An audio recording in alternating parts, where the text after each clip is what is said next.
Amém? Isso é quando o avivamento de Deus vem sobre as nossas vidas. O ajuntamento de muitas pessoas também pode se chamar de avivamento. Vários avivamentos aconteceram ao longo da história da igreja, e todos eles começaram porque homens e mulheres se uniram, fizeram parceria, estiveram em comunhão e concordaram com a palavra de Deus sobre a vida deles. Em primeiro lugar, o avivamento ele começa com o arrependimento dos filhos de Deus. Nós começamos em arrependimento, nós começamos em contrição de coração, nós diminuímos as nossas vidas para que a glória de Deus venha sobre nós. E então Deus começa a agir no nosso meio e multiplicar um desejo de estar na presença dele. Amém? Vocês entenderam uma breve explicação sobre a questão do avivamento? Então, amados, aquilo que nós precisamos gerar aqui, através da presença de Deus, através do Espírito Santo, nesta noite é uma vontade de estar na glória dele, uma vontade intencional de estar na presença do Senhor. Amém? Vocês entenderam essa parte aqui? Amados, nós precisamos aprender a nos apegar às palavras proféticas e trazê-las à realidade através da nossa oração e da nossa busca a Deus. Nós seremos melhores, nós precisamos sermos, nossa, meu Deus do céu, eu escrevi tudo errado aqui e eu baguncei o que eu falei, vou falar de novo.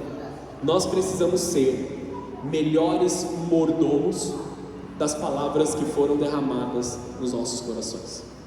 O que acontece com uma palavra profética que não encontra pouso nos nossos corações? Ela simplesmente entra em esquecimento. Quando uma palavra vem sobre as nossas vidas, quando uma palavra vem sobre o nosso coração e nós não alimentamos ela, nós não cuidamos dela, nós não lembramos dela e não oramos por ela, ela desaparece dos nossos corações e nós perdemos o cumprimento dessa palavra. Nós perdemos o entendimento dessa palavra sobre as nossas vidas. Quando Deus derrama uma palavra sobre nós, quando Deus fala ao nosso coração, o nosso dever é administrar esta palavra. O nosso dever é cuidar dessa palavra para que ela não saia do nosso coração e continuamente orarmos para que ela venha se cumprir nas nossas vidas. Amém? Então eu quero te trazer uma revelação aqui nessa noite e fazer um pedido ao seu coração nesse momento. Que toda palavra profética que você receber, ou todo o texto da palavra de Deus que falar no teu coração, que você o mantenha vivo dentro de você, orando por ele, declarando ele e trazendo a existência. Ontem eu tive um momento de oração com Deus. Sabe quando você vai, vou orar assim, sem querer muita coisa? Eu entrei no meu escritório, ali no meu quarto que eu trabalho, apaguei a luz para que nada me tirasse a visão, para me tirasse a atenção, e eu comecei a declarar esse texto de Ageu. O que seria uma oração rápida foi quase uma hora de muita oração em línguas e sobrenaturalidade acontecendo ali, que começou pequenininho, começou a gerar fé dentro do meu coração, um desejo de estar na presença de Deus, uma intencionalidade de estar na presença do Senhor. Então eu quero trazer isso para a igreja nessa noite, nós gerarmos as coisas espirituais através das nossas vidas. Toda palavra que você recebe do altar do Senhor, toda palavra que você entende quando você está lendo a Bíblia, isso salta aos teus olhos. Sabe quando você está lendo a Bíblia assim, direto assim, uma palavra salta ao seu coração e você fala, isso aqui é para mim. Creia nessa palavra, tome posse dela e traga a existência daquilo que o Senhor tem sobre a tua vida. Amém? Se Deus prometeu que Ele faria, Ele fará. Ele não é homem que minta, nem filho do homem para que se arrependa. Amém? Feche os teus olhos por um momento, abaixa a sua cabeça. Senhor Jesus, nós queremos estar aqui na Tua presença nesse momento. Nós queremos ouvir aquilo que o Senhor tem para falar conosco. Nós precisamos da Tua manifestação sobrenatural nas nossas vidas. Nós precisamos do Teu amor sendo derramado aqui, Senhor. Então nós te pedimos por uma chuva de avivamento poderosa, Senhor, muito acima daquilo que nós estamos acostumados. Espírito Santo de Deus, vem sobre as nossas vidas, vem com a Tua glória, vem com o Teu sobrenatural, ensina-nos, Senhor, aquilo que o Senhor deseja nos ensinar nessa noite. Fala ao nosso espírito, fala ao nosso entendimento, dá-nos olhos para ver e ouvidos para ouvir, porque nós precisamos de uma instrução para essa noite. Senhor, este não é só mais um culto, não é só mais uma reunião ao longo da semana. Nós cremos que é o momento de nós recebermos uma revelação clara e específica da Tua presença. Então vem sobre nós, Senhor, fala com o Teu corpo, fala com a Tua igreja, fala com os Teus filhos aqui, Senhor, em nome de Jesus. Amém e amém. Se você crê, aplauda o Senhor.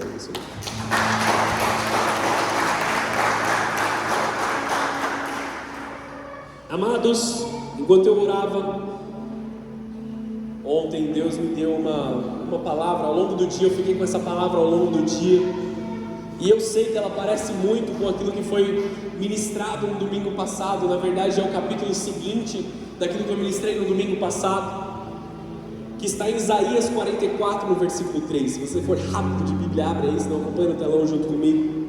O texto de Isaías 44, versículo 3 diz assim: pois eu derramarei água para matar a sua sede e regar os seus campos secos. Palavra de Deus de novo. Pois eu derramarei água para matar a sua sede e regar os seus campos secos. Derramarei o meu espírito sobre os seus descendentes e a minha bênção sobre as suas futuras gerações. Essa é a palavra que nós precisamos crer, amados. Deus disse que derramaria provisão e providência. Quando Ele está falando da água, Ele está falando daquilo que gera a vida dentro de nós, daquilo que gera a vitalidade nas nossas vidas. Não sei se você já passou por uma situação de sequidão, em que você estava ali sedento de algo, e aí você toma apenas um golinho de água, apenas um pouquinho de água, e isso é o suficiente para mudar totalmente o seu humor, mudar totalmente a sua perspectiva. A água que vem da parte de Deus, ela tem exatamente a mesma funcionalidade dentro de nós. Porque quando nós estamos cansados, quando nós estamos sobrecarregados, quando nós estamos fadigados, Deus nos dá água para beber. Então nós nos tornamos ali, nós reavivamos dentro de nós o vigor, nós voltamos a ter aquela ousadia, nós voltamos a ter aquela força, nós nos levantamos quando a água dos céus vem sobre nós, quando a palavra de Jesus toca o nosso coração. Jesus quer tocar teu coração com essas águas que fluem do trono e do Cordeiro nessa noite. Então nós declaramos: chove sobre nós, chove sobre nós, Jesus, chove sobre nós. Como eu tentei de forma muito falha cantar aqui, vocês sabem que eu canto muito bem, né? E nós precisamos clamar por essa chuva. Nós precisamos clamar por aquilo que tira a nossa sede, que tira a nossa necessidade. Quando nós estamos em momento de sequidão, nós olhamos para o deserto, nós olhamos para a dificuldade, nós olhamos para aquilo que está diante dos nossos olhos, e nós falamos assim: não tem mais opção, está seco, está acabado, já é. A nossa mentalidade nos leva para um lugar de tristeza, para um lugar de sequidão, logo de cara, quando nós vemos um problema. E amados, se nós não contrariarmos isso na nossa mente, se torna uma seta das trevas que arrebenta a fé de dentro do nosso coração. Assim como nós precisamos crer nos nossos corações em cada palavra profética que é lançada, e administrar essa palavra, e orar para que aquilo venha tomar posse e tomar vida em nós. Se nós não vigiarmos, palavras proféticas das trevas ou palavras de maldição vão acessar os seus corações também. Se você não estiver vigilante, se os teus olhos, os teus ouvidos não estiverem atentos, quando profetizarem contra você, e essas palavras vão entrar no seu coração e vão te derrubar. E aí, como eu digo sobre profetizar contra vocês, não somente sobre os homens, mas eu digo também sobre as situações. Então você chega no seu lugar de trabalho e você vê uma dificuldade, você vê um problema contínuo, e você fala assim: para mim não tem mais chance, não há quem me defenda, não há quem me proteja, não há quem possa me ajudar. E você gera uma verdade dentro do teu coração, e você passa a ter fé em algo que Deus não falou que Ele faria sobre a tua vida. Vocês estão entendendo o que eu quero dizer? Da mesma forma com que nós usamos a nossa fé para que a palavra de Deus se cumpra nas nossas vidas, nós podemos manifestar fé para que coisas contrárias venham sobre nós. Se a nossa imaginação estiver muito focada nas coisas negativas e nas atitudes negativas do nosso dia e do deserto que talvez estejamos passando, da sequidão que talvez estejamos passando, nós vamos gerar uma continuidade deste problema nas nossas vidas. Amém? Então nós precisamos crer e clamar que a palavra que Deus disse sobre as nossas vidas, ela viria a acontecer. Eu não sei qual é a área de sequidão da tua vida, mas eu duvido que algum de vocês esteja farto e esteja se banhando em todas as áreas da sua vida. Não sei qual é a área de sequidão, mas essa área de sequidão você precisa olhar para ela nessa noite e dizer: haverá chuva sobre ti. Quando nós vemos situações tristes, ou nós nos posicionamos e nós dizemos assim: nunca mais vai acontecer, nunca mais vai ser bom, o melhor é que tenha uma ruína agora e algo novo entre no lugar. Mas a palavra de Deus diz que Ele vai derramar sobre as nossas vidas e Ele vai multiplicar sobre nós. Existem comportas dos céus que se abrem sobre as nossas vidas. É muito difícil nós falarmos sobre dinheiro, parece que nós estamos falando algo errado, parece que nós estamos ministrando algo errado, algo que não deve se dizer, como se fosse um tabu.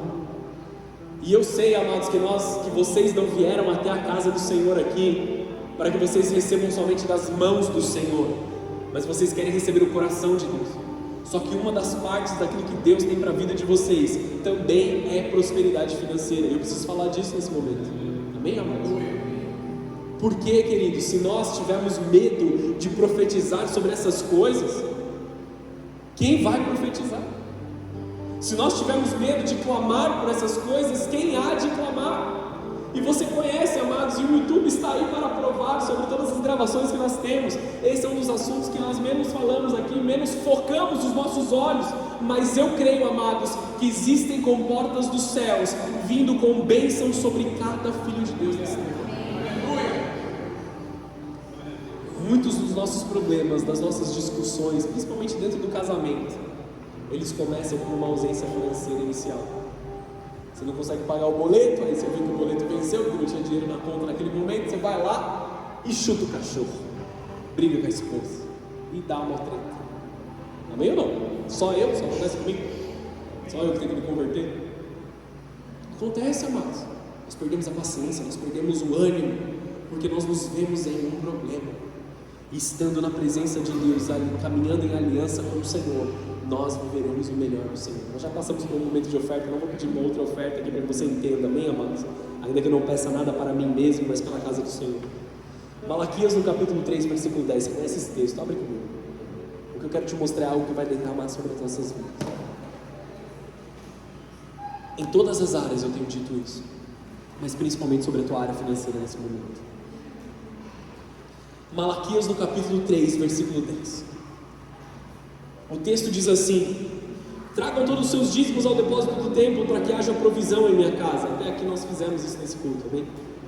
Se o fizerem, diz o Senhor dos Exércitos, abrirei as janelas do céu para vocês, derramarei tantas bênçãos que não haverá espaço para guardá-las. Sim, ponham-me à prova, suas colheitas serão fartas, pois as protegerei das pragas, suas uvas não cairão das videiras antes de amadurecerem, diz o Senhor dos Exércitos. Amado, tome posse dessa palavra sobre a tua vida. As comportas dos céus estão abrindo e provisão está vindo sobre a tua casa, sobre o teu trabalho, sobre a tua família, sobre os teus sentimentos, sobre a tua mentalidade, sobre as suas intenções.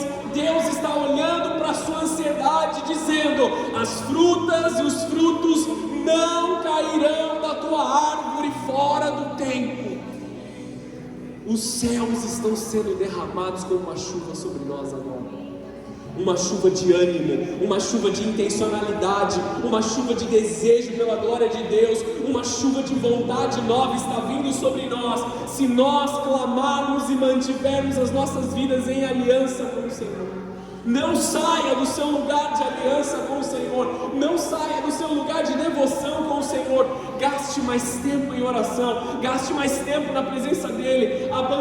Desliga a televisão, abandone as coisas passageiras, deixa as coisas que podem ficar de lado, deixem os jogos de lado, deixem o entretenimento um pouco de lado e deixem a glória de Deus se derramar sobre a tua vida. É um tempo de nós clamarmos para que as comportas do céu se abram sobre nós. E Deus está derramando sobre nós nessa estação bênçãos sem medida, porque nós estamos nos voltando a Ele como aqueles que oram e creem, como aqueles que buscam a chuva, buscam a água para nos saciar. Amados, Deus está vindo saciar a tua sede. Creia somente e tome posse dessa palavra. Um homem, tanto um homem como eu e como vocês, em um momento de sequidão em Israel, um profeta, ele transforma a situação através da oração, uma oração intencional, uma oração contínua, uma oração que, apesar de todas as coisas que estavam acontecendo, ela não desfaleceu, mas ela manteve-se firme, ela manteve-se contínua. Abre sua Bíblia comigo de novo em 1 Reis 18, versículo 41.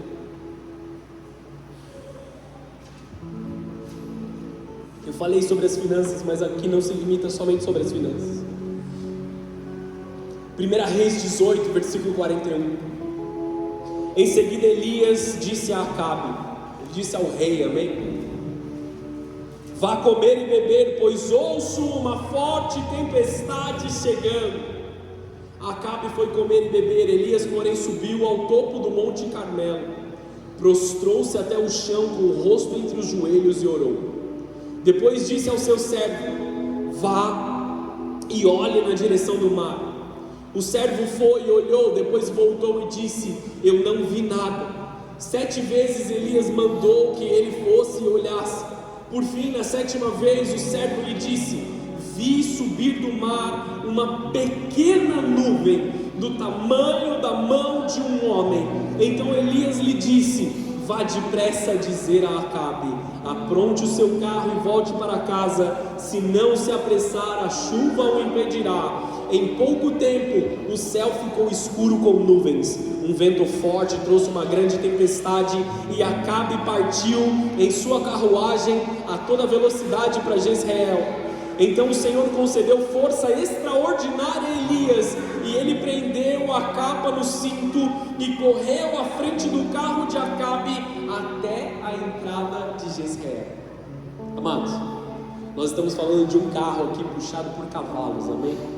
Esse homem, ele era tão forte nas suas orações, que ele recebeu um vigor dos céus, que fisicamente ele correu mais rápido do que um carro puxado por cavalos. Vocês entendem isso? Esse homem aqui, ele viu uma situação de sequidão. O rei era um rei mau, Acabe era um rei mau. Não dá tempo de eu explicar sobre Acabe aqui nesse momento. Mas ele era um rei que ele era negligente em todas as coisas. E pela negligência desse rei, outros espíritos passaram a reinar em Israel. E por causa desses outros espíritos reinarem em Israel, a sequidão tomou posse daquele lugar. Porque havia morte naquele lugar, havia falta de fé, havia incerteza, havia temor, um temor extremo. Tudo isso que eu falei aqui no começo da mensagem, aquela dúvida, aquela fé contrária, aquela fé que manifestava um espírito de medo, um espírito de incerteza, um espírito de temor extremo pelas coisas da carne.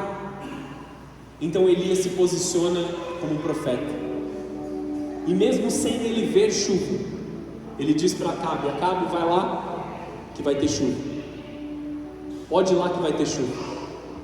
E Acabe sobe e Elias sobe no Monte Carmelo para orar. Ele somente profetizou, ele somente disse que aconteceria. Aí ele vai para orar por 7 vezes, amados. Ele ora e ele pergunta para o servo dele: você está vendo chuva? Não estou vendo chuva. Por 7 vezes ele faz isso, até que na 7ª vez, e essa é a escrita que nós oramos aqui, que nós lemos aqui, na 7ª vez, o servo de Elias, ele volta e ele fala assim: eu vejo uma pequena nuvem do tamanho da mão de um homem. E aí você pode pensar naquela música: eu vejo uma pequena nuvem do tamanho da mão de um homem. Esse é sinal de que a chuva vai descer, faz chover, faz chover, faz chover. Amém? Canto demais, né? Maravilhoso. Porque ele viu do tamanho da mão de um homem. Porque começou pequeno, porque havia um homem orando. Havia uma pessoa crendo. Havia um profeta. Havia um profeta que ele decidiu não olhar para as circunstâncias, mas ele decidiu transformar a sua imaginação, transformar a sua fé, transformar a sua vontade e manifestar a vontade de Deus, que era de abençoar aquela geração. Ele olha para aquela situação e ele fala assim: não é possível que esse seja o final do povo escolhido de Deus. Precisa haver chuva no meio de Israel. Então ele começa a orar e uma pequena nuvem aparece. Do tamanho da mão de um homem, uma pequena nuvem aparece. Deus pediu para Elias trazer essa chuva. Deus pediu para Elias não mandar que chovesse, mas para orar, para interceder para que isso viesse. O que é interceder? E todos nós podemos fazê-lo quando nós vamos até Deus apresentar a causa ou da nossa família, ou nossa própria, ou em favor de outras pessoas. Quando eu oro pela igreja, eu estou intercedendo pela igreja. Quando eu oro por vocês, eu estou intercedendo por vocês. Eu apresento a causa de vocês a Deus, como um bom mordomo daquilo que Deus me deu para cuidar. Amém? Até aqui estão entendendo? Vocês estão comigo até então? Não percam o foco. Chuva fala sobre provisão. Provisão de todas as formas. Provisão também nos sentimentos. Provisão também nas emoções. Amados, muitas vezes nós olhamos nos olhos das pessoas. Nós estamos andando pela rua, a gente encontra um amigo, encontra um familiar, e só pelo olhar você sabe: meu, esse cara está acabado hoje. O que aconteceu com esse irmão? O que aconteceu com esse cara? Os sentimentos, eles são transferíveis através do olhar. E Deus está vindo com provisão sobre os teus sentimentos nesse momento. Amém. Eu declaro que a ansiedade não tem poder sobre a tua vida, porque existe uma chuva de avivamento vindo sobre a tua casa. O mundo não vai mais fazer com que você duvide da glória de Deus. Ele começa a comemorar porque está vindo uma chuva. Ah, mas era só uma nuvenzinha lá longe, pequenininha, do tamanho da mão de um homem. Ele já comemora, ele fala assim: vai lá, avisa Acabe que a chuva está vindo, e fala para ele ir rápido, porque senão ele vai ser impedido pela chuva. É tamanha ousadia de fé, amados, que nós precisamos tomar posse sobre as nossas vidas. A palavra Carmelo é o nome do monte, mas ela também significa um campo fértil, ou um lugar fértil. E amados, não existe um campo mais fértil para a fé do que a igreja do Senhor Jesus. Se dentro da igreja de Jesus nós não cremos, aonde haverá fé? Se dentro da casa do Senhor nós não cremos o suficiente para que o sobrenatural de Deus se manifeste, aonde nós vamos crer? Se nós não clamarmos pela chuva de Deus aqui, se nós não clamarmos pela provisão divina de Deus aqui onde nós estamos, aonde é que se manifestará a fé? Nós estamos em terreno fértil, amados. Não fisicamente falando, não por causa das cadeiras, não por causa desse lugar. Nós estamos aqui não por causa da cobertura deste telhado, mas daquele que é telhado sobre a nossa vida, que é Jesus. Daquele que é cobertura sobre nós, daquele que é fortaleza nas nossas vidas. Nós estamos aqui não por algo físico, mas pelo campo espiritual que Deus gerou em nós. Nós estamos em terreno fértil. Tudo que você semeia nessa casa, cada oração que você semeia nessa casa, por causa da comunhão dos irmãos, ela se transforma em algo poderoso nas nossas vidas.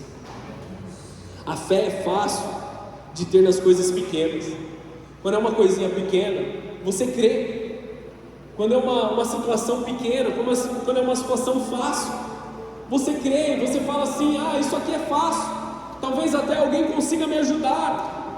Só que nós precisamos aprender a crer, amados, nas coisas que não são tão fáceis assim, nas coisas maiores, porque o sobrenatural, ele é quando o natural não existe mais. O poder e a glória de Deus começam depois da nossa limitação humana. Até aqui eu consigo ir como homem, a partir daqui é o sobrenatural, a partir daqui é aquilo que Deus vai derramar sobre a minha vida, a partir daqui é uma fé manifesta nas nossas vidas. Eu tenho dito aqui quase todos os cultos que não importa o tamanho da tua fé, mas você precisa colocá-la em prática, e nessa noite eu quero profetizar sobre a tua vida. Não somente você vai colocar a tua fé em prática, mas também haverá um acúmulo de fé sobre a tua vida, haverá um derramar de fé mais sobrenatural. Se você olha para a sua fé hoje e você vê ela pequena, se a sua imaginação encaixa coisas pequenas na glória de Deus, Deus está multiplicando fé para viver grandes coisas nesse tempo. Deus está multiplicando a sua fé para que você creia em coisas que você não cria até então. Elias gera algo em oração, amados, através de dores de parto. Eu vou fazer uma cena aqui que vai fazer parecer bobo, mas é assim. Naquela época, as mulheres davam à luz dessa forma. Bem, ninguém tirou foto, pelo amor de Deus. Esse era o formato, esse era o jeito que as mulheres, de forma mais higiênica ali, por causa da situação daquele momento, em que as mulheres elas davam à luz. Bem, as pernas mais afastadas, a cabeça entre os joelhos.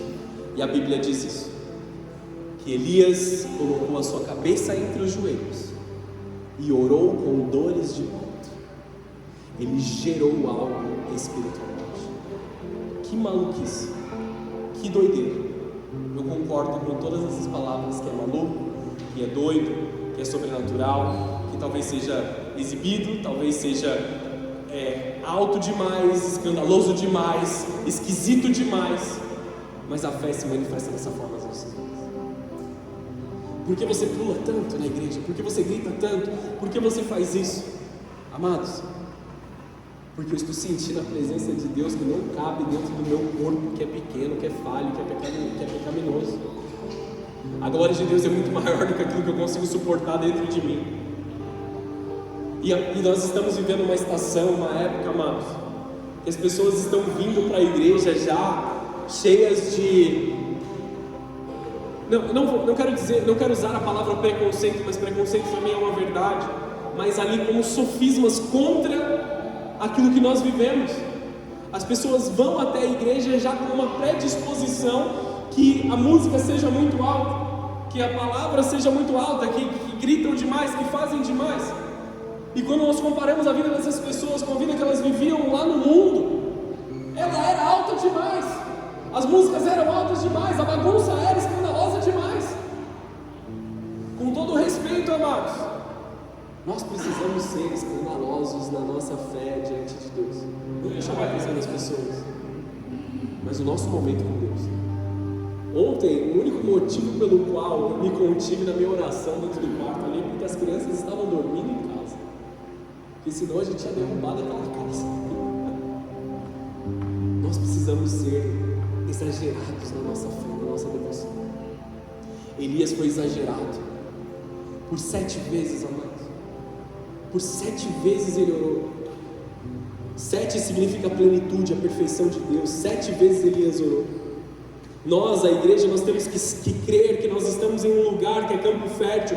Se a igreja não crê que nós estamos em um lugar de bênção, ninguém vai crer. Se Jesus ele age de formas diferentes em cada situação, então, amados, quanto a nós, cabe permanecer clamando, cabe permanecer pedindo, cabe permanecer orando. Pastor, eu já orei, pastor, eu já pedi.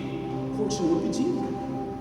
Eu já procurei, continue batendo na porta, continue pedindo, continue clamando, porque Deus disse que responderia.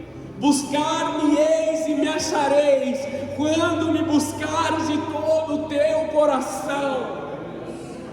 Nós falamos isso em quase todos os cultos aqui. Esse é o tema do ano que nós estamos vivendo, essa é a palavra do ano que nós estamos vivendo. Se você não encontrou ainda, continue buscando, porque você vai encontrá-lo. Se você não entendeu os planos de bênção da parte de Deus para a sua vida, continue buscando, porque Ele tem a intenção de falar com você.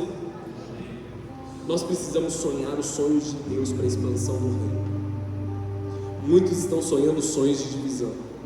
Muitos estão sonhando sonhos de despedaçar as coisas do Senhor, de dissolver as coisas do Senhor. Muitos estão sonhando sonhos particulares, coisas que são destrutivas para eles mesmos. Nós precisamos voltar a sonhar. Levanta suas mãos aos céus assim, ó. Fala assim: Deus me dá sonhos. E eu não falo sobre dormir e você sonhar aquilo que você está na sua cama, quando você está no seu momento de inconsciência, mas você sonhar com coisas boas. Fala mais uma vez: Deus me dá sonhos. Deus está derramando uma chuva de sonhos, de propósito, de graça sobre a tua vida. Sonhos, ideias e criatividade sobre as tuas finanças, sobre o teu negócio, sobre o lugar que você trabalha. Deus está te dando uma criatividade nova. Muitos engavetaram e deixaram para trás propósitos porque foi difícil na primeira vez, mas por 7 vezes Elias orou, e na 7ª vez ele viu uma pequena nuvem. E aí você vai começar a ver pequenas nuvens na sua vida, amados. E eu preciso te dizer: não despreze os pequenos começos. Ah, mas é só um trocadinho. Ah, é só uma ideiazinha, é só um negocinho pequeno, é só uma pessoa, é só um sim e vários nãos que eu tive. Mas não despreze as pequenas coisas, porque nós já podemos ouvir um som de uma chuva tremenda dos céus vindo sobre nós. Uma chuva de avivamento está por vir. Eu já orei, eu já clamei, eu já falei. Faz de novo, filho de Deus.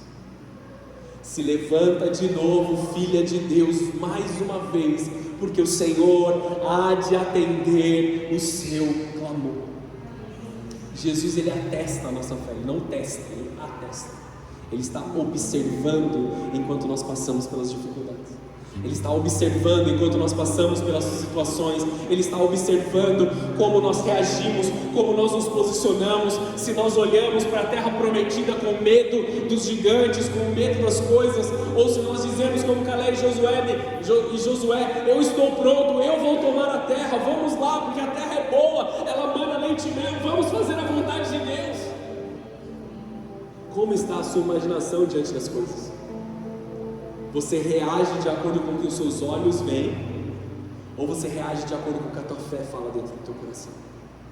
Deus está te chamando para uma fé ousada. Tiago capítulo 5, versículo 16: portanto, confessem os seus pecados uns aos outros e orem uns pelos outros para serem curados. A oração de um justo tem grande poder e produz grandes resultados. A oração de um justo tem grande poder e produz grandes resultados. Esse é um tempo de grandes encontros com Deus, amém? A nossa oração do justo pode gerar grandes resultados e grandes encontros com o Senhor. Elias era humano como nós, e no entanto, quando orou insistentemente para que não caísse chuva, não choveu durante 3 anos e meio. Então ele orou outra vez, e o céu enviou chuva, e a terra começou a produzir as suas colheitas. Amados, quando ele enxergou que havia sequidão, que havia rompimento, que havia dor no meio do povo, ele orou para que a chuva viesse, e a chuva veio. Orou insistentemente. O que é insistentemente? É jejuar e orar até que aconteça. Deus, eu vou jejuar por 3 dias, se não acontecer, eu abandono tudo. Daqui 3 dias você vai embora. Daqui 3 dias acabou. Deus, ele não vai se enquadrar na sua vontade, na sua ansiedade, com todo respeito. Por mais homem e mulher de Deus que você seja, não imponha limites no Senhor, amados. Não coloque Deus dentro de uma caixinha. Faça você ir para a glória dele. É para a gente subir e entrar, não para trazer Deus para a nossa limitação. Vamos para aquele lugar onde a nossa fé ela é poderosa. A Bíblia nos diz para insistir, para buscar, para clamar. Se Deus fez com Elias, ele pode fazer com você também. Elias era um homem tão homem quanto eu, quanto vocês. Elias era um homem que tinha medo. Elias é um homem que nós vemos ali, depois de uma grande conquista, indo se esconder numa caverna, quase que em depressão, amados. Se Elias tinha as mesmas dificuldades que nós temos, se Elias tinha as mesmas tentações que nós temos, por que nós não podemos realizar os grandes feitos também? Se nós simplesmente cremos nas palavras de Jesus, e esse texto você precisa decorar: Mateus capítulo 7, versículo 7. Abre comigo rapidamente e decora. Decore assim do nada é pedir demais, né? Mateus 7,7. Peçam e receberão. Procurem e encontrarão. Batam e a porta lhes será aberta, pois todos os que pedem recebem, todos os que procuram encontram, e para todos que batem a porta é aberta. Respondam: se o seu filho lhe pedir pão, você lhe dará uma pedra? Ou se pedir um peixe, você lhe dará uma cobra? Portanto, se vocês que são maus sabem dar bons presentes aos seus filhos, quanto mais o seu Pai que está nos céus lhe dará bons presentes aos que lhe pedirem. Busquem e encontrarão, peçam e receberão, batam e a porta será aberta. Batam e a porta será aberta. Ah, pastor, essa porta não se abriu. Deus, porque eu tenho buscado, mas eu não tenho encontrado. Continue fazendo, continue insistindo, continue indo além. Na 7ª vez que Elias orou, o servo dele diz: vem uma pequena nuvem como o tamanho da mão de um homem. Nem que seja uma coisinha pequena no horizonte, nem que seja uma pequena visão, Deus está movendo todas as coisas, e esse é o sinal de uma chuva de avivamento vindo sobre essa estação. Nós podemos olhar para todos os problemas da igreja brasileira, nós podemos olhar para todos os problemas de todas as igrejas, mas isso não vai nos ajudar em nada. Nós precisamos olhar pela palavra, para aquilo que Jesus nos prometeu, tomar posse e trazer a existência da glória de Deus. Enquanto nós estamos nos lamentando, enquanto nós estamos nos entristecendo, enquanto nós estamos encontrando motivos para não fazer parte, nós estamos deixando a nossa fé ser destruída, ser disseminada, ser arrebentada pelas trevas. Mas quando nós, de espírito voluntário, olhamos para Deus e falamos assim: Deus, faça tudo. Deus, derrama a tua vontade do teu jeito, eu quero estar aqui. A chuva dos céus começa a derrecer sobre as nossas vidas. Peçam e receberão, batam e a porta será aberta, busquem e encontrarão. Então o Senhor concedeu força extraordinária a Elias. Ele prendeu a capa no cinto e correu à frente do carro de Acabe até a entrada de Jezreel. Jezreel é um lugar onde Deus trabalha, é isso que significa. Ele correu para o lugar onde Deus trabalha. Nós vamos encerrar essa palavra com isso. Feche os seus olhos aí no momento. Elias, ele se encheu de um vigor celestial. E ele correu mais rápido do que um carro sendo puxado por cavalos para o lugar onde Deus trabalha.